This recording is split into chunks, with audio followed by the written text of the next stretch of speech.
Good morning. Hi. Today's recording is called Loving the Unlovable. So I'm sitting here beside Kuan Yin, who is my goddess of choice, so to speak, in the sense that she seems to help give me permission to be myself. And her thing that she's known for is loving the unlovable, loving those who others cannot love. And yet she speaks truth. She's incredibly powerful. She speaks truth, but she just doesn't take love away while she's speaking that truth. And that's kind of what I'm known for. I can say almost anything to my students, and if somebody else said it, it would upset my people. But when I say it with such love that they say thank you. So I'm asking for Kuan Yin's help today, her wisdom, because I've been concerned, because I'm watching a divide happen in the world, but especially in our country, where I have loved ones, students, friends, who believe very strongly that they know the truth about politics, about the pandemic, about what is moral, what is not moral, about the protests, about everything. And I go out of my way to read and study and observe all of the extremes of what people think. The extreme yes and no, right and wrong. And I am very touched by the fact that I have loved ones on both sides of the so-called divides. But what I'm watching, what I'm feeling, what many of you are writing me about, is that somebody's got to be right and somebody's got to be wrong. And so I'm concerned, and I'm going to use this phrase as a metaphor. But I'm concerned that no matter who gets elected, that no matter what happens with the economy, with jobs, with the earth, I'm concerned that even after all that gradually passes, that we're still going to have a reality of what I'm just going to call civil war. That they're still going to be in a place of thinking that they know the answer. And the people who don't agree with them, there's something wrong with them. There's something lacking in them. And I don't know how anyone right now could think that they know the answer to anything unless it's law. But what I know is that people are writing me and saying, why aren't you joining our side? Why aren't you out there making a statement? And I did lots of statements in my youth, and I was on peace walks, and I wrote articles for how children should be treated, and worked for the governor to teach other people how to treat children. And of course we want kindness. But I don't know how anyone can think that they know that there is one answer and everybody else is wrong. Because what I think is that no matter what you think about the candidates who are running for office, I think that nobody is here just randomly by accident. I think that every single person has a piece of the puzzle,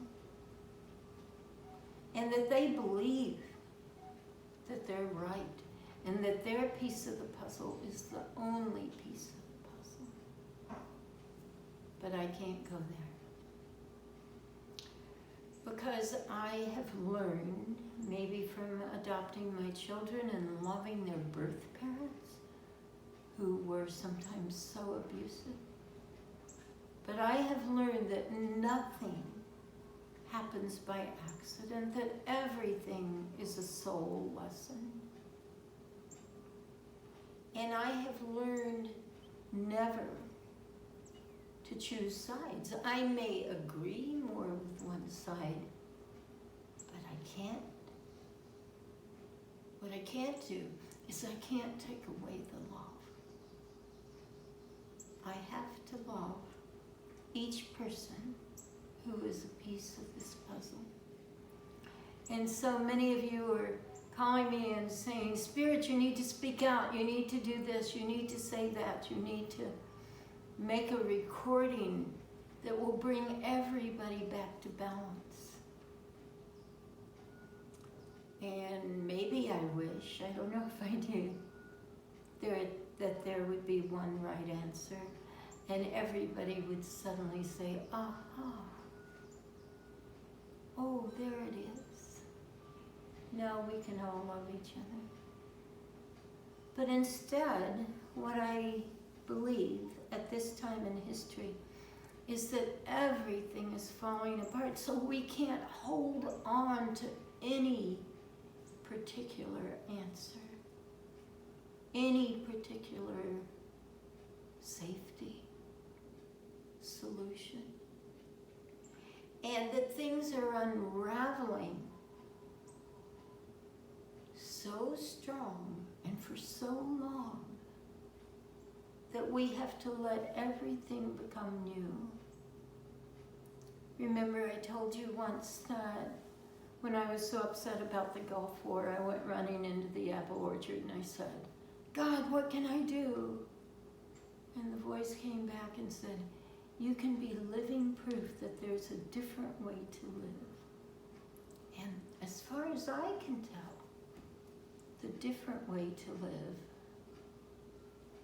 is without duality, without taking love away from this person or this idea, and especially without taking love away from you.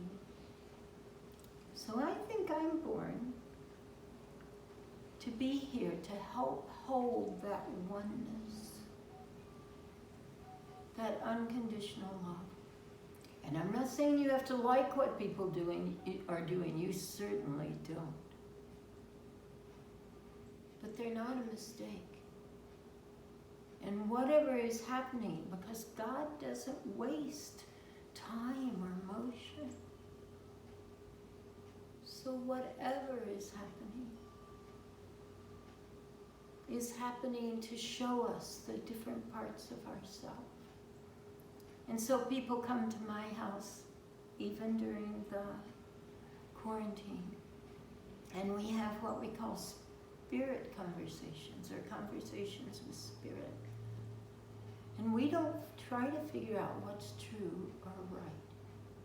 We try to figure out how to keep love flowing so that people don't have to be rigidly holding on to a truth that makes other people wrong, so that people can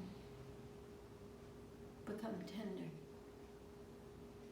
so that we can know that everyone we run into is a piece of our puzzle.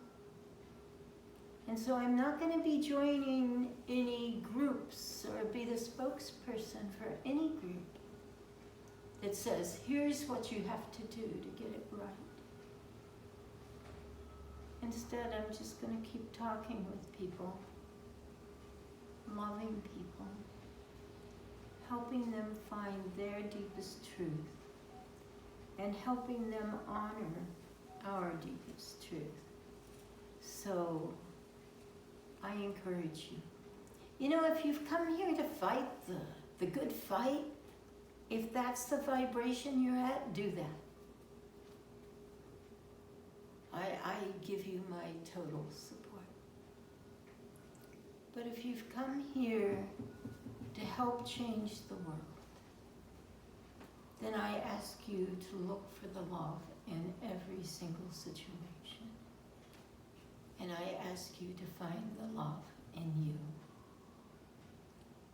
I ask you to love yourself no matter what. Thank you. Namaste. And thank you, Kwan.